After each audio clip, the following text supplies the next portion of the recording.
오늘의 사연 시작하겠습니다. 안녕하세요. 저는 20대 후반 남자입니다. 가족들도 아무도 모르는 이야기인데 이렇게 사연을 통해서 제 마음의 짐이라도 덜어보고자 한번 남겨보려고 합니다.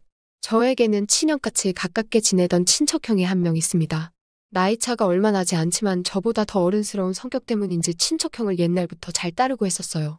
친척형이 결혼을 하게 된다는 소식을 전해왔고 명절날 결혼할 여자를 소개시켜준다고 당시 여자친구였던 형수님을 집에 데려온 적이 있어요. 형수님을 처음 본 그날에 저는 정말 그 자리에서 거품 물고 기절할 뻔했습니다. 왜냐하면 형수님은 당시에 가족들하고 떨어져 혼자 자취생활을 하고 있던 저와 깊은 사이였던 여자였기 때문입니다. 결혼할 애인이 있다는 건 알았지만 그게 다른 사람도 아니고 바로 저의 친척형이라고는 정말 꿈에도 생각해 본 적 없었거든요. 형수님도 저를 보고 많이 당황했습니다. 눈동자가 떨리면서 제 시선을 피하려고 노력하더라고요. 온 가족이 모여있던 그날 형수님은 제 쪽으로는 고개 한번 돌리지 못하고 있었습니다. 혹시나 제가 아는 척이라도 할까봐 좌불안석 당황하고 있다는 게 제가 눈치를 챌 정도로 티가 났으니까요. 아무튼 친척형은 그날 저녁에 이제 여자친구도 집에 가봐야 하지 않겠냐며 형수님을 데리고 일찍 집에서 출발했습니다. 그리고 그날 저녁 잠들기 직전에 형수님에게서 문자 메시지가 한 통 왔어요. 제발 우리 관계를 비밀로 해달라고요. 저도 친척형의 행복을 바라는 사람이고 괜히 가족들 사이에서 시끄럽게 일 만들기 싫다고 그렇게 하겠다고 약속을 했습니다. 형수님하고 제가 만나게 된 건 제가 자취생활을 하면서 대학교 졸업을 준비하던 당시였습니다. 원래는 타지에서 고생하는데 집이라도 좀 괜찮은 곳에서 사는 게 좋지 않겠냐고 해서 부모님이 조금 지원을 해주셔서 투룸빌라를 월세로 빌려서 살고 있었는데 졸업반이 되니까 공부한다고 어디 놀러 다니기도 뭐하더라고요. 일단 졸업부터 하고 나서 신나게 놀 생각이었는데 대학교를 졸업해버리면 부모님 지원도 끊어질 것 같아서 부모님 몰래 살던 투룸빌라를 떠나 작은 원룸촌으로 이사를 했습니다.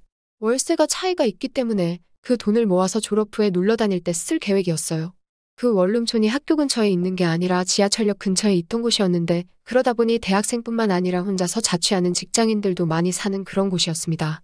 아무튼 그쪽으로 이사해서 지내고 있었는데 학교에서 졸업과제 준비한다고 늦게까지 남아있다가 새벽이 다 되어가는 시간쯤에 귀가를 한 적이 있었는데 제 방으로 올라오는 계단 구석에서 만취해서 정신 못 차리고 있는 여자가 한 명 있었어요. 계단이 층에서 층으로 올라갈 때 한 번 꺾이는 부분이 있잖아요? 거기 구석에 쪼그려 앉아 있어서 저는 거기에 사람이 있을 거라고는 상상도 못했고 그 여자를 발견했을 때 단발마에 비명을 지를 만큼 깜짝 놀랐습니다.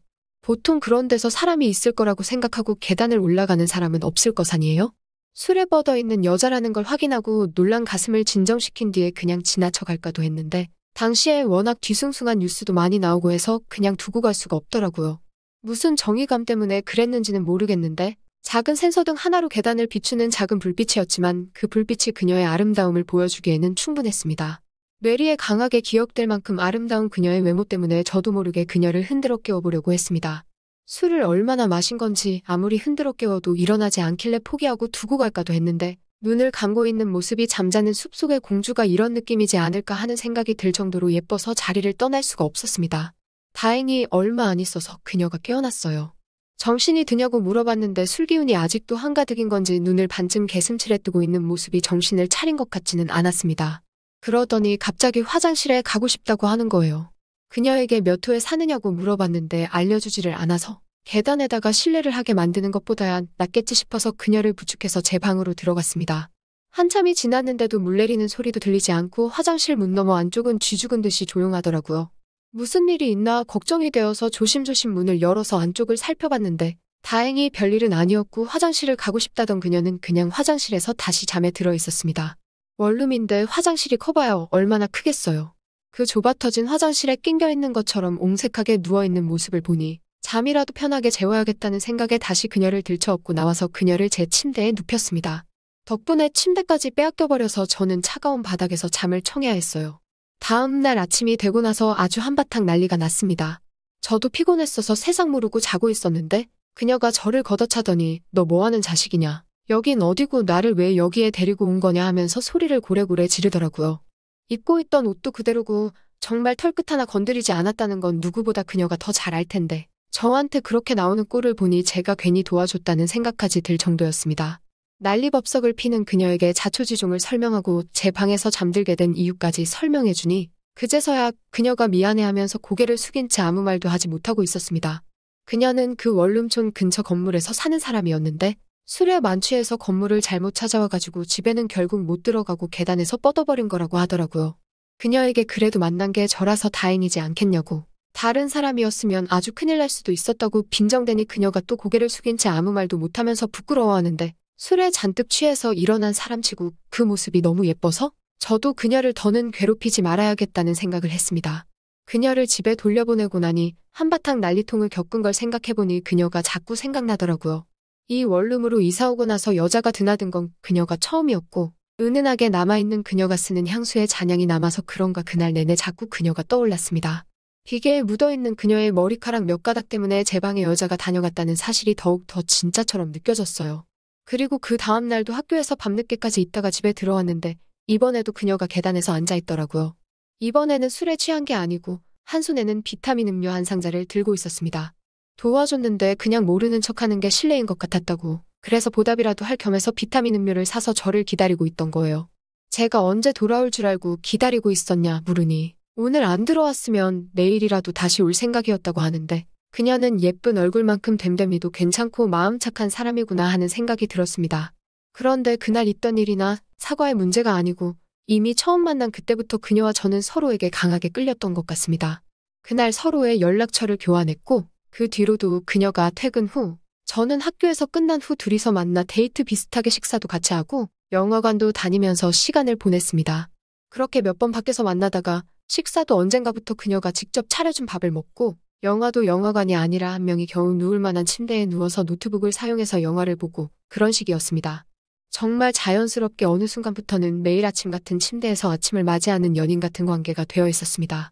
서로 타지에서 느끼는 외로움을 달래주고 힘들거나 기쁜 순간을 함께 공유하는 그런 사이가 된 것이죠. 하지만 직장인인 그녀에 비해 저는 아직 졸업을 준비하는 대학생이었기 때문에 그녀와의 관계가 쉽지만은 않았습니다. 일단 금전적인 부분에서도 전부 그녀가 부담을 해야 했고 저도 졸업을 앞두고 있던 시점이었기 때문에 아르바이트를 할 만한 여유가 없었기 때문에 날이 갈수록 그녀의 부담은 더해져 갔습니다.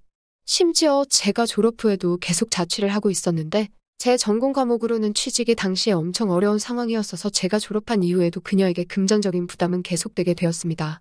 그녀도 사실 타지에서 올라와서 돈 아끼며 모을 생각으로 이 좁아터진 원룸 생활을 하고 있던 것이었기 때문에 그녀에게도 저와의 관계가 쉽지만은 않았을 겁니다. 그녀와 저는 정말 첫눈에 강하게 끌려불같이 사랑했지만 그때 당시의 현실의 벽을 이겨낼 방법은 전혀 보이질 않았고 결국 자격지심에 찌든 저와 현실의 벽에 부딪힌 그녀는 서로가 행복하게 잘 지냈으면 좋겠다는 합의하에 이별을 하게 되었습니다. 마침 그녀에게 좋은 관계로 만나는 사람이 생길 것 같다고 이제 우리는 여기서 그만하는 게 어떠냐고 하는 말에 저는 질투심 때문인지 그녀에게 아무한테나 그렇게 다주는 여자였냐고 심한 말을 하면서 마지막은 좋지 못하게 헤어지게 되었습니다. 그래도 같은 원룸촌에 살아서 그런지 마주치기 싫어도 마주치는 날이 생기더라고요. 밤늦게 집에 들어가는데 그녀가 어떤 남자와 나란히 서서 걸어가는 모습을 보고 저도 그녀를 놓아주기로 생각했고 이 원룸촌에서 지내는 것보다 본가로 돌아가는 게 낫지 않겠냐 하는 생각이 들어 원룸 생활도 정리하고 고향으로 돌아왔습니다. 그리고 그때 그녀와 같이 걷고 있던 그 남자가 제 친척형이었다는 사실은 당연히 알 턱이 없었죠. 그녀와 다시 만났을 때 그녀는 제가 친형처럼 따르는 친척형의 아내가 되는 저에게는 형수님이 될 사람이 되어 있었어요. 오랜만에 만난 그녀는 예전보다 훨씬 아름다웠습니다. 제가 좋아했던 긴 머리, 집중할 때 개슴칠에 뜨는 눈, 여전히 그녀는 그녀였습니다. 친척형과의 결혼식장에서 세상에서 가장 아름다운 그녀를 눈앞에 마주했을 때 그때부터 저는 가족 모임에 일절 참석하지 않게 되었습니다. 형수님이 된 그녀를 마주칠 용기가 나질 않았기 때문입니다. 그렇게 몇 년의 시간이 흐른 뒤 저도 결국 원하던 직장에 취직하게 되었고 다시 원룸 생활을 시작하게 되었습니다. 그리고 그녀를 처음 만난 그때처럼 형수님을 제가 사는 원룸 계단 앞에서 다시 만나게 되었습니다. 그때처럼 술에 취한 채 형수님은 제가 혼자 살던 그 집 앞에서 저를 기다리고 있더군요. 형수님이 저를 찾아온 이유가 궁금했지만 저는 아직도 질투심에 사로잡혀 있었습니다. 가정이 있으신 분이 여기까진 웬일이냐며 빈정대고 그녀를 무시했죠? 형수님은 제 말이 끝나자마자 눈물을 그렁이면서 자기한테 이러지 말라고 울기 시작하더라고요. 형수님은 저와 그렇게 헤어지고 나서 저를 잊은 적이 없다고. 이제 와서 생각해보니 제 친척형에게 끌린 것도 어딘가 묘하게 저와 닮아있는 모습 때문이었던 것 같다고 말하며 결혼 전부터 결혼 후에도 저를 잊은 적이 없다고 하더라고요. 친척형이 제 대신이 될 거라 믿었지만 제 친척형은 친척형일 뿐 제가 아닌 걸 알았다고요. 저는 형수님에게 나도 형수님도 그대로지만 가장 크게 달라진 게 있지 않느냐. 이러면 안 되는 거 우리 서로 알고 있는데 이러지 말자고 한마디 했어요. 친척형이 알면 안 되지 않냐고 물으니 친척형이 현재 출장 중이라는 소식을 말해왔고 형수님도 저를 용기 내서 찾아온 거라고 말하더라고요. 그 말을 들으니 저도 더 이상 참을 수 없었는지 형수님을 꽉 안아버렸습니다. 제 품에 안겨있는 형수님은 여전히 제 기억 속의 그녀였어요. 업무 특성상 친척형의 출장이 잦기 때문에 형수님은 형님이 출장 갈 때마다 길어도 2달에 한 번씩은 저희 집에서 그때 못다 이룬 사랑을 나누고 있습니다. 언제까지 이 관계를 이어갈 수 있을 거라는 생각은 들지 않아요. 어디에도 말할 수 없는 사이란 것도 알고 있고요. 하지만 시간이 허락하는 한, 상황이 허락하는 한, 오랫동안 저를 마음에 품어온 그녀와 그녀를 오랫동안 마음속에 품어온 제가 서로의 마음을 확인하는 이 관계를 유지할 생각입니다. 언제가 될지는 모르지만 나중에는 가족들에게도 이 사실을 알려야 할 시간이 오겠지요. 또 찾아주셔서 감사합니다. 매일 새롭고 흥미로운 사연으로 찾아뵙겠습니다. 구독과 좋아요 잊지 마시고 다음 사연으로 다시 찾아뵙겠습니다. 감사합니다.